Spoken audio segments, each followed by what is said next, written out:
આજે આપણે પાપડનું શાક બનાવીશું નવી સ્ટાઇલમાં. તો એના માટે મેં અહીં 3 પાપડ શેકી લીધા છે, સાથે એક ડુંગળી, એક ટામેટું અને મરચાં અને લસણની પેસ્ટ બનાવી દીધી છે. દહીંમાં બધા જ મસાલા મિક્સ કરી લેવાના છે. એના માટે આપણે દહીંને સારી રીતે મિક્સ કરી લઈશું. એકરસ થઈ જાય એટલે એમાં મરચું, હળદર, મીઠું અને ધાણા જીરું પાવડર સાથે ચપટી ગરમ મસાલો નાખી અને મિક્સ કરી લેવાનું. થોડુંક પાણી એડ કરવાનું. એવું લાગે કે ઘટ્ટ છે તો થોડુંક પાણી એડ કરીને એને મિક્સ કરીને મૂકી દેવાનું. બાજુમાં વઘાર મૂકી દીધો છે. રાઈ અને જીરું સાથે હિંગ એડ કરી દીધી છે.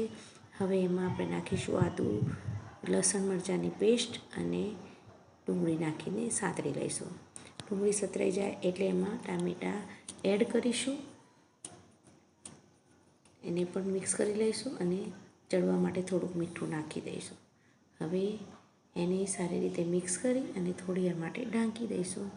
થોડીક વારમાં એ સતરાઈ જાય એટલે પાછું એમાં થોડુંક હળદર અને સામાન્ય મરચું નાખીશું, એટલે એનો વઘારમાં કલર બેસી જાય. તો બંને એડ કરી લીધા છે.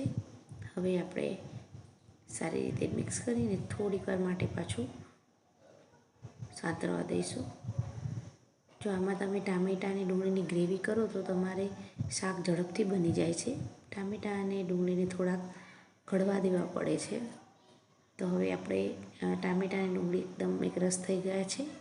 તો હવે જે આપણે દહીંમાં મસાલો કર્યો હતો એ દહીંને આ ગ્રેવીમાં એડ કરી લઈશું.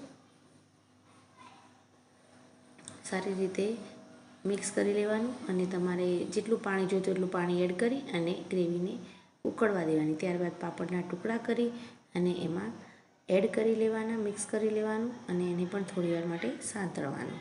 તો હવે આપણું પાપડનું શાક એકદમ રેડી થઈ ગયું છે. તો ચાલો રોટલી સાથે પાપડના શાકને સર્વ કરી દઈએ.